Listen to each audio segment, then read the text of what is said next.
வேகமான முயலா இல்லைன்னா மெதுவான ஆமையா?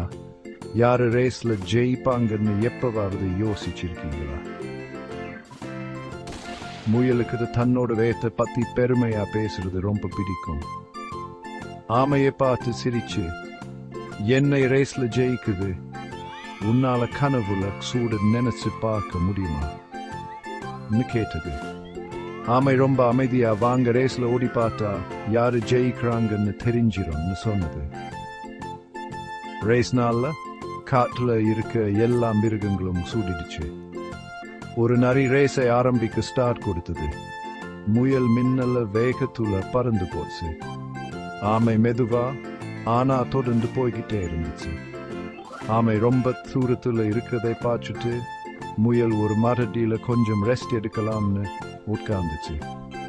இவன் என்ன பிடிக்கவே முடியாது நினைச்சுக்கிட்டே தூங்கிச்சு. ஆனா ஆமை நிக்காம போய்கிட்டே இருந்து முயலை கடந்து பினிஷிங் லைனை தொட்டுடுச்சு. முயல் தூக்கம் கலைஞ்சி எழுந்து பார்த்தா ஆமை ஜெயிச்சிடுச்சு. தன்னோட அகம்பாவம் தான் தோல்விக்கு காரணம்னு முயலுக்கு புரிஞ்சு ரொம்ப வருத்தப்பட்டுச்சு. கதைக்கான நீதி மெதுவா, ஆனா தொடர்ந்து போனா கண்டிப்பா ஜெயிக்கலாம். அதிகமா நம்பிக்கை வச்சா தோல்விதான் மிஞ்சும்.